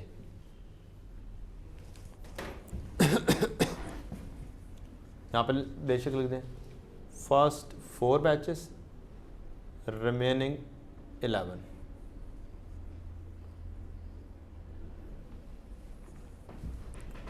तो 20,416 जमा 8910 29326 घंटे ले जी, इतने घंटे हमारे लगेंगे।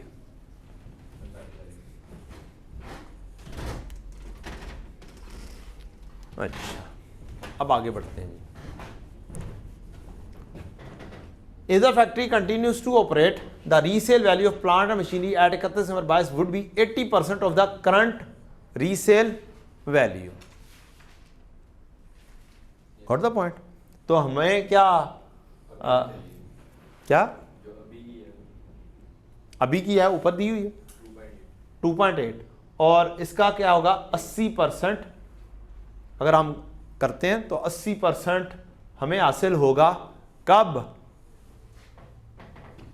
9 महीने बाद 2.24 मिलियन। ठीक हो गया बेटा। तो इसको क्या करूं मैं? ये बेनिफिट हो जाएगा, मैं 9 महीने बाद जाके बेच दूंगा। इसी के पैरेलल में सेल ऑफ प्लांट यहां पे फेंक देते हैं, sale of plant after 9 months. ये 2.8 का 80% बोला हुआ जी, कितना बताया आपने? 2.24 रुपीज मिलियन। क्या अब सोचें, अब आपका क्या क्या कुछ आएगा। आप कंटिन्यू करेंगे तो 9 महीने क्या करेंगे? सेल करेंगे।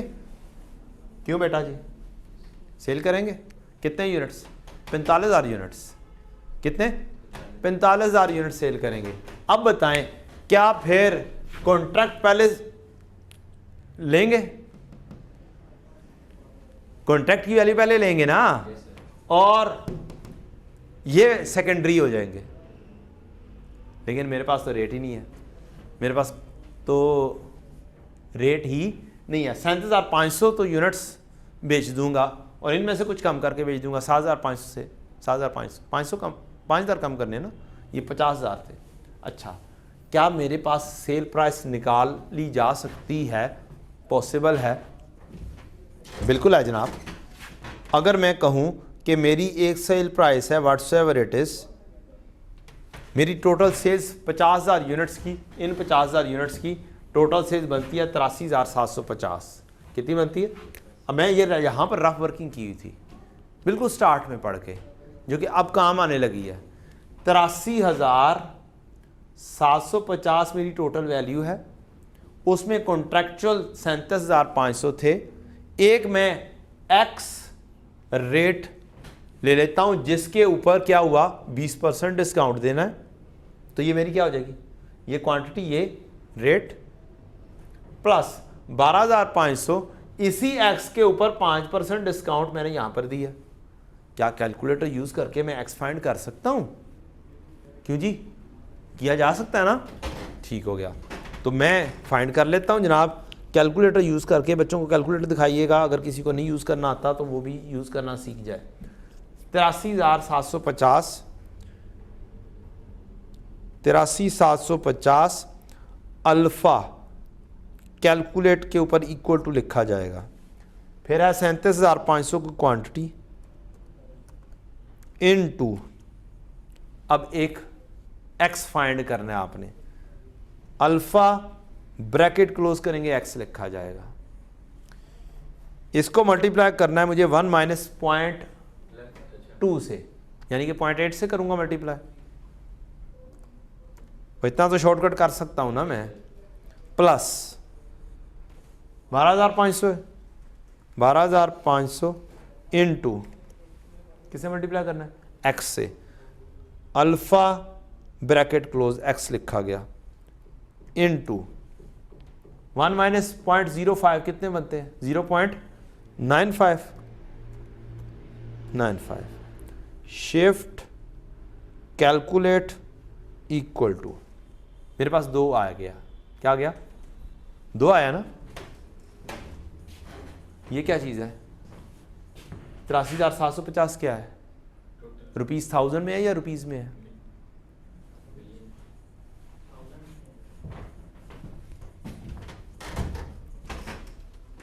चेक करें, 1000 में, किसमें, 1000 में।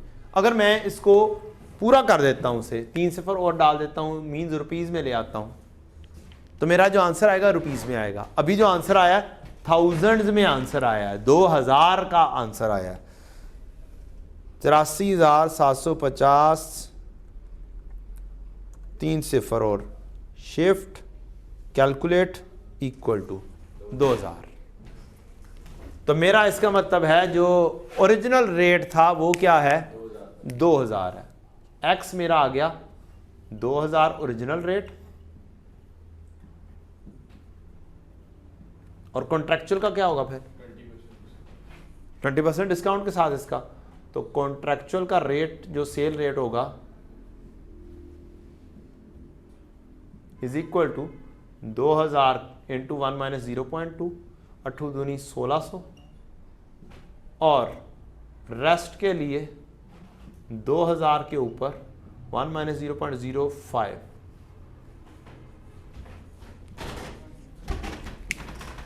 दो 2000 इंटू 0.95, 1900, क्या हो गया जी, 1900। ये अब रेट निकालना था, उसके बगैर क्वेश्चन आगे नहीं चलना था।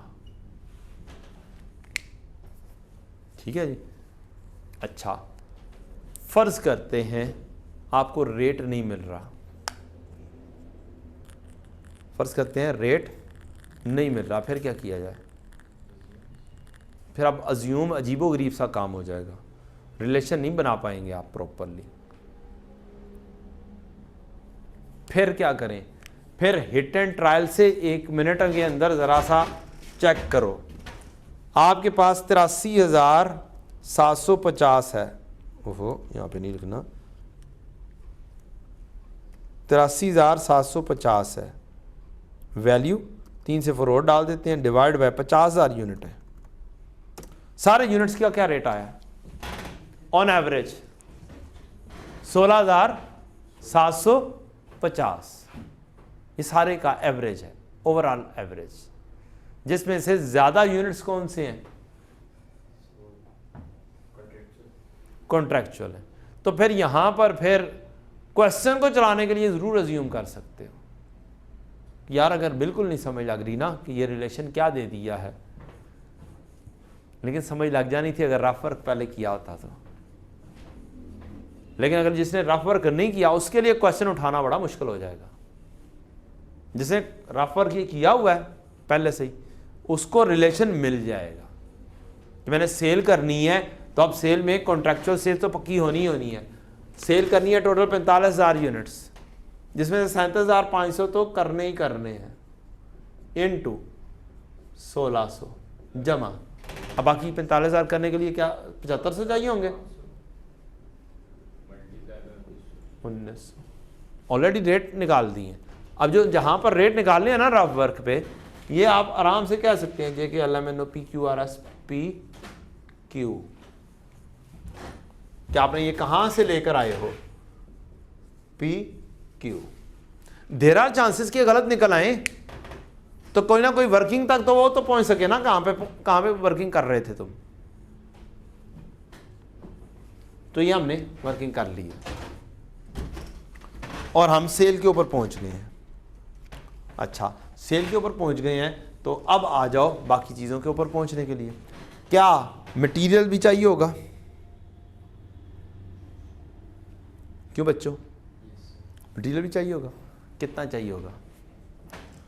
क्वेश्चन ये है, क्या आपका जो मटेरियल पहले से मौजूद था, क्या उसका डिसीजन मेकिंग के ऊपर इंपैक्ट क्या पड़ रहा है? उसका डिसीजन मेकिंग के ऊपर क्या इंपैक्ट पड़ रहा है? जो पहले से मौजूद था मटेरियल 10,000 kg था 3.4, अब इसको इसके साथ मिक्स नहीं करना। आपने समझना ये सारी चीजें है ही नहीं, ऑप्शन 1 है ही नहीं। मींस बेचने की ऑप्शन तो यहां पर थी ना, इसके डिसीजन मेकिंग में थी। ऑप्शन 2 में बेचने की कोई बात की उसने नहीं की। इसका मतलब है आपके पास ये वाला मटेरियल पड़ा हुआ है बस। क्या यूनिट्स कम हो गए? यूनिट्स कम हो गए। क्यों बच्चों? पहले 50,000 के हिसाब से है, अब 45,000 के हिसाब से चाहिए आपको। अच्छा, मटेरियल चाहिए कितना होगा? अब मजीद रफ वर्क करते हैं, यहां पे भी किया जा सकता है ऐसे। रॉ मटेरियल चाहिए होगा आपको। मेरे पास क्वेश्चन के अंदर रिलेशन कोई नहीं दिया हुआ सिवाय इस चीज के कि मटेरियल मुझे 36,000 रुपए का दिया हुआ है, 36 मिलियन का, और कोई रिलेशन नहीं है। पूरे क्वेश्चन में मैंने पढ़ा है कोई रिलेशन नहीं आया। तो 36,000 50,000 के हिसाब के लिए बना हुआ है और मुझे चाहिए 45,000 के हिसाब से, तो मैं निकाल लेता हूँ 36,000 रुपया रुपीस में 36 million divided by 50,000 units multiply by 45,000 units. एक यूनिट की वैल्यू आ जाएगी, 45,000 यूनिट से मल्टीप्लाई कर देंगे, कितनी वैल्यू आई?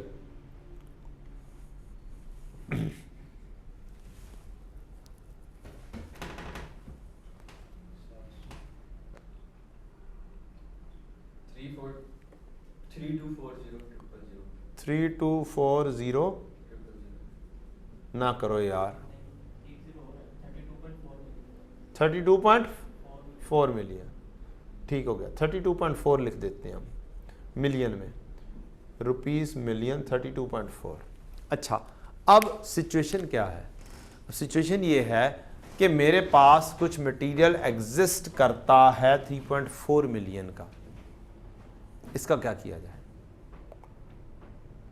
क्या मेरा कंटिन्यू करने की वजह से मुझे मजीद कितना खरीदना पड़ेगा? मजीद खर्चा क्या करना पड़ेगा? क्यों जी? डिसीजन मेकिंग की वजह से मैं सेल कर रहा हूं ना, ठीक है? तो इस डिसीजन मेकिंग की वजह से मुझे मजीद कितना खर्चा करना पड़ेगा? ये 32,000 या 4 का खर्चा करना पड़ेगा या कम खर्चा करना पड़ेगा? ये कॉस्ट होगी। हम फाइनेंशियल काउंटिंग तो नहीं कर रहे ना, हम तो डिसीजन मेकिंग कर रहे हैं। हम ये तो नहीं कर रहे कि जी कॉस्ट बना दो, ये वाली प्रोडक्ट कितने की पड़ी है। हम क्या कर रहे हैं? डिसीजन मेकिंग कर रहे हैं। एक चीज पहले से मौजूद है, मैं उससे आगे जाना है, यहां पे है कट ऑफ पॉइंट, इससे आगे जाने का कितना खर्चा करना पड़ेगा? इसका मतलब है मुझे क्वांटिटी कम बाय करनी पड़ेगी, थोड़ी सी कम बाय करनी पड़ेगी। इस डिसीजन को कि मैं चलाता हूं तो कम बाय करनी पड़ेगी। अब बेचने वाला सीन यहां पर नहीं दिया हुआ, इसके साथ नहीं दिया हुआ, उसके साथ बेचने का सीन किया हुआ था कि या बेच दो या ये कर लो या वो कर लो। यहां पे कोई सीन नहीं है, तो यहां पर मैं बस 3.4 माइनस कर दूंगा, ऑलरेडी एग्जिस्ट। पास्ट है, संक है, कह लो, ऐसे कह लो, क्या डुबो दो। मुझे नया चाहिए कितना? बस इंक्रीमेंटल चाहिए, ऐसे कह लो, incremental cost of continuing incremental.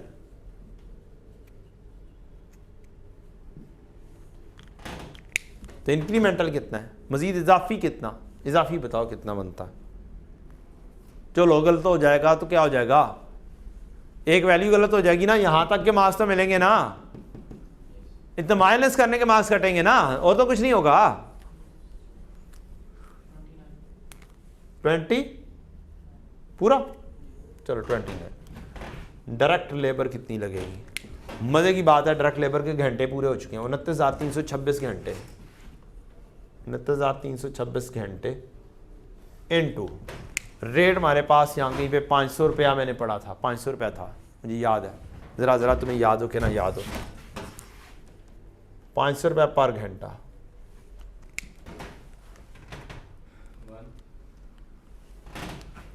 कितने मिलियन हो गई, 14.663। डायरेक्ट लेबर भी आ गई, और क्या चीज़ आनी है, और यहाँ कहीं पे इंक्रीज का भी तो कहानी कोई की हुई थी, इंक्रीज की भी तो कहानी की हुई थी, मटेरियल की प्राइसेस में इंक्रीज तो नहीं दिया हुआ था, या वो कल था। अच्छा जी, एडजस्टमेंट देखते हैं। Contract for provision of skilled labour would not fulfil to entire requirement of ZL considering this consist 45,000 units. Okay, skilled labour would be hired at 500 per घंटा, however due to lack of training variable production overhead would increase by 5%। Variable production overhead क्या हो जाएंगे, 5% से बढ़ जाएंगे। Okay, in order to avoid this increase, इससे बचने के लिए क्या करोगे, ZL can provide training to the skilled labour at a cost of 0.45 million. अब इसका मतलब है आपका मुकाबला उस इंक्रीज को और ट्रेनिंग का मुकाबला है। अच्छा, रफ वर्क यहां पर आता है। आपकी कहानी यह है कि आपकी, बेटा जी उधर दिखाइएगा बच्चों को, वेरिएबल प्रोडक्शन ओवरहेड 11,000 दिए हुए थे, कितने दिए हुए थे, 11,000 था। वेरिएबल FOH, क्या वेरिएबल होते हैं ना, 11 मिलियन के थे, 11,000 3 सिफर और ऐड कर दो, 50,000 यूनिट से डिवाइड करेंगे तो 1 यूनिट का आ जाएगा। मुझे कितने का चाहिए, 45,000 यूनिट्स का। कितना बनेगा वेरिएबल FOH 45,000 यूनिट्स का,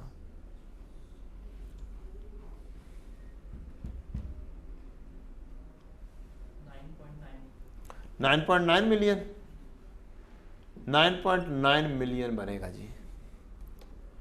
अब उसने कहा है कि 5% से क्या हो जाएगी, ये इंक्रीज हो जाएंगे। किस वजह से, आपकी लेबर स्किल्ड नहीं है, या तो उनको स्किल्ड कर लो ट्रेनिंग देकर, या फिर इसका 5% का खर्चा बर्दाश्त कर लो। अब ये एक अलग से चीज़ है, ये तो यहां पर आनी ही आनी है, वेरिएबल फैक्ट्री ओवरहेड। ये वाली पूरी की वर्किंग 9.9 अब मैंने इधर कर दिया है, तो क्या करूं मैं, PQRS R लिखो और R यहां पर ले आओ कि ये वाला R तो आया ना 9.9 मिलियन, ये तो लगना ही लगना है। मुकाबला तो बाद का है ना, दूसरा मुकाबला है कि ट्रेनिंग या 5% of variable FOH, 5% increase 5% of variable FOH, 9.9 into 5% कितना हुआ बेटा,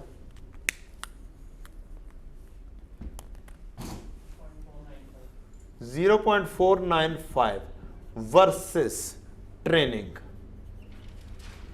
का खर्चा 0.45 दिया हुआ है, 45 ही है ना, ये बच्चों को बताना पड़ेगा, 45 था ऑप्शन 2 में।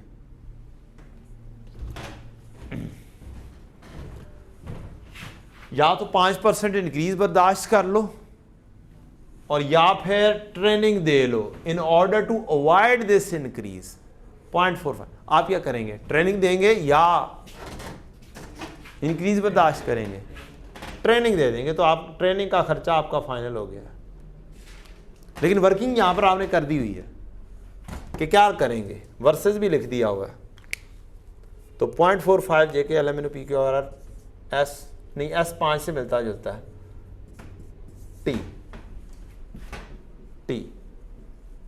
0.45।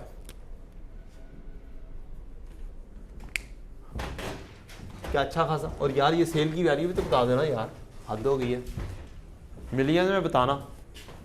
ऑप्शन 2 में हमने अगर फैक्ट्री कंटिन्यू टू ऑपरेट करते हैं, the resale value of plant and machinery, ये पहले से ही हमने कर दिया। लेबर हमने ले ली, स्किल्ड लेबर की ट्रेनिंग का खर्चा देख लिया, स्किल्ड लेबर ये कर दिया। अब कोई चीज़ रह गई है तो जाए किधर वाला, भाड़ में, खैर है, ऐसे ही है।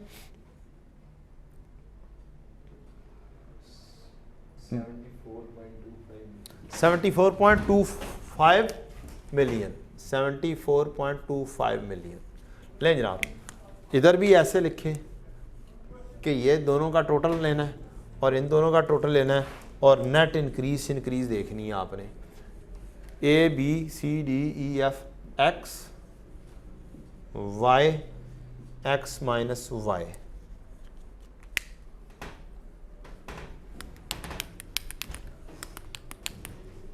अच्छा, अब ये डेफिनेटली मैं टोटल बता देता हूँ क्या क्या कुछ है, देख के चेक कर लेते हैं कि जी हमारी चीज़ें मैच हो गई हैं कि नहीं हुई।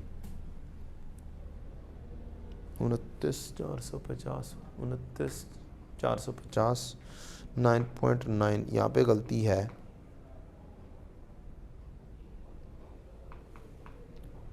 लेबर कॉस्ट आपने 14.663 दी है, ठीक है, कोई गलती नहीं है, पूरा है, पूरा है।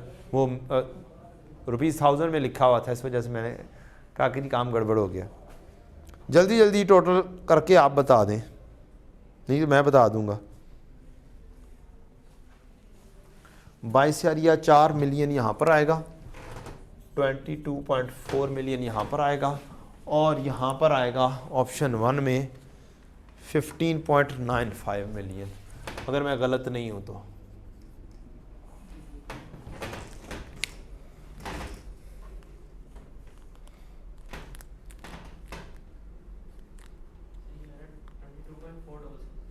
$22.466।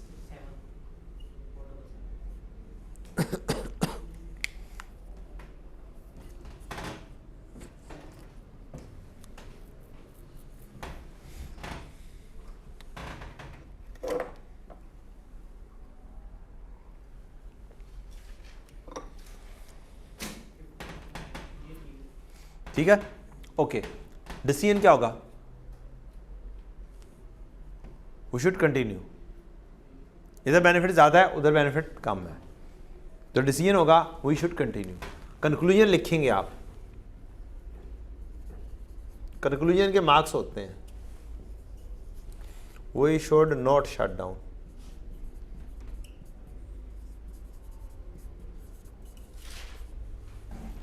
x minus Y is equal to z और c।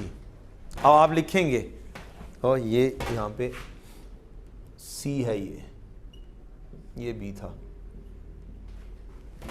अच्छा, अब we should not shut down because z greater than c। कहानी खत्म। एक और साइंस बता दिया मैंने आपको, ये z ग्रेटर देन है c से।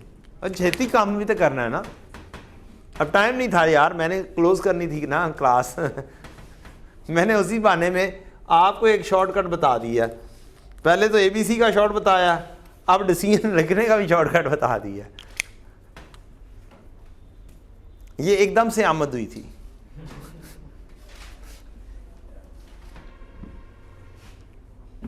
तो you can use ABC in your exam.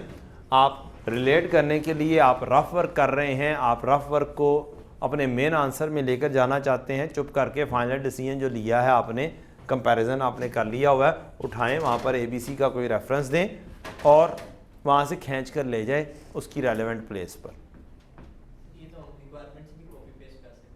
क्या? Option 2 is beneficial for that. हाँ, option 2 is beneficial for.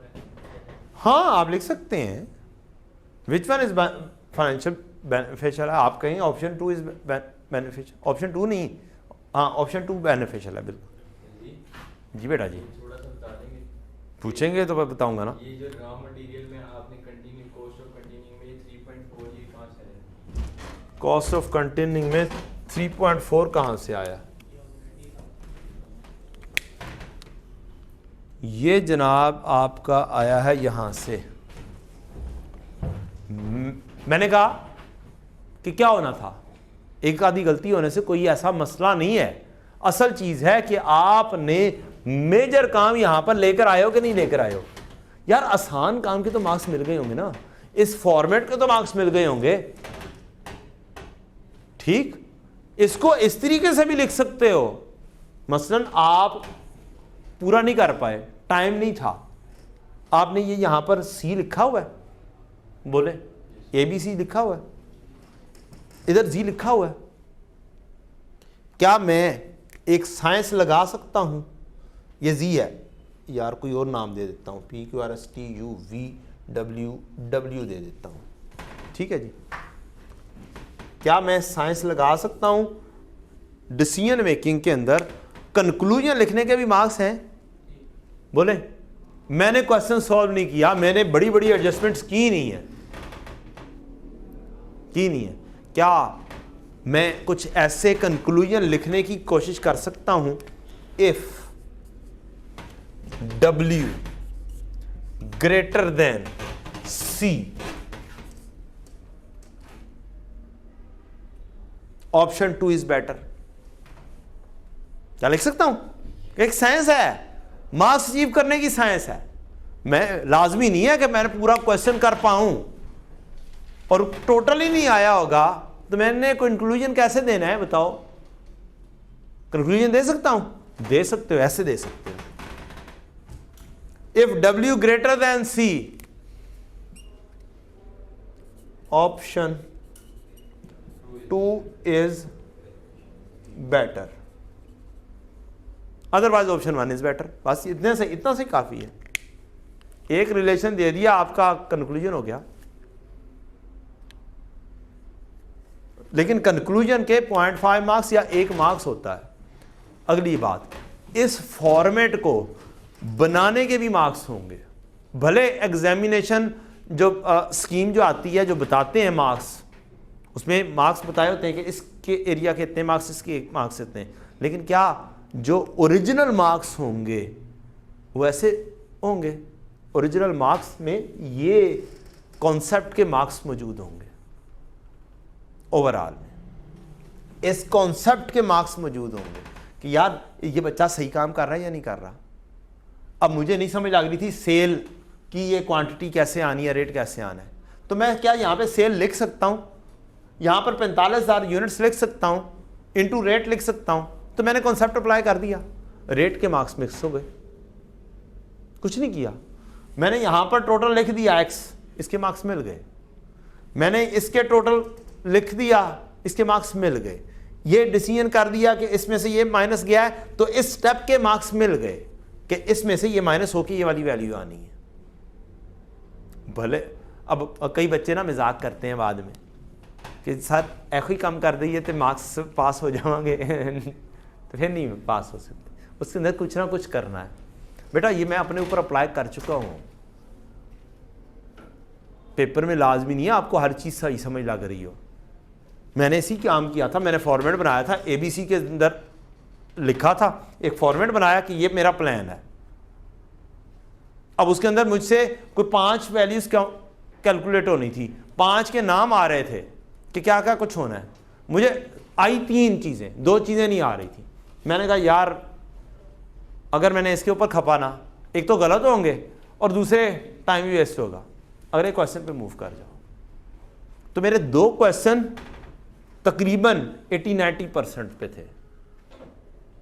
2-3 question, ये सी फाइनल की बात कर रहा हूं और इसी सब्जेक्ट की बात कर रहा हूं, मैनेजमेंट अकाउंटिंग की, और 2-3 क्वेश्चन यही कोई 60-70। अब 2 चीजें मिस कर दी हैं, इसका क्या मतलब हुआ कि ये मेरा क्वेश्चन 60 के ऊपर है। ऐसे ही है, तो मैं 60% मार्क्स अचीव कर रहा हूं, लेकिन 2 80 थे, 2 हो सकता है 40 के ऊपर हूं। और बंदा जब कर रहा होता है ना, उसे पता चल जाता है कि क्या कर गया वो। उसे पता चल जाता है। और आपको भी पता चल जाएगा जब आप पेपर कमरा हाल से निकले ना, तो कुछ दफ़ा होता है कि बहुत ज़्यादा डावाडोल होते हैं, यार ऐसे ऐसे हो रहा होता है काम, और बाज़ औक़ात आप काफ़ी हद तक कॉन्फिडेंट होते हैं कि आप पास हैं, और बाज़ दफ़ा तो आप काफ़ी हद तक कॉन्फिडेंट होते हैं कि अगली दफ़ा फिर मिलेंगे आई क्या से। तो पता चल जाता है, और वो दरमियाना वाला भी मामला होता है। डर भी होता है कि यार ये ना हो कि जी मुझे तो अच्छा लग रहा है, मैंने सही ना किया, और ये डर मौजूद होता है माइंडसेट में, वो हमारे माइंडसेट में ऐसा इनबिल्ट कर दिया गया है। लेकिन लोगों में कॉन्फिडेंस मौजूद होता है कि यस हम जो करके आए हैं ना पास हो जाएंगे। तो उनको उस कॉन्फिडेंस को कैसे लेकर आना है, ऐसे ही लेकर आना है कि आप चीज़ें जो आती हैं वो कर दो, जो सी चीज़ें नहीं आती उनको बेशक छोड़ दो, कोई ना कोई शॉर्टकट लगा के कोई कंक्लूजन तक पहुंच जाओ, कोई ABC लिख के, कोई रिलेट करके चीज़ों को। लाजमी नहीं है कि किसी को ये वाली समझ लग जाए, आई बिलीव कि नहीं समझ लगनी। अब मुझे नहीं पता, मैंने ऐसे करवा दिया है, इसका कोई और वे आउट भी होगा। मैंने कैलकुलेटर का शॉर्टकट लगवाया आपको, इसका कोई और वे आउट भी होगा, होता क्या ना है। हाँ, आप हो सकता है किसी और तरीके से करेंगे, क्योंकि आप जीनियस बंदे, आपको ज़्यादा आता होगा, मैथ है। मेरी नुक्ता नज़र में ये वाला तरीका कार बनता था, मैंने वो बना दिया। हो सकता है इससे कोई आसान वे आउट हो जो आपको आता हो, अगर हो तो मुझे बता दीजिएगा, भेज दीजिएगा, मैं उसको ऑप्ट कर लूँगा। ऐसी है ना। Thank you very much. अस्सलाम वालेकुम।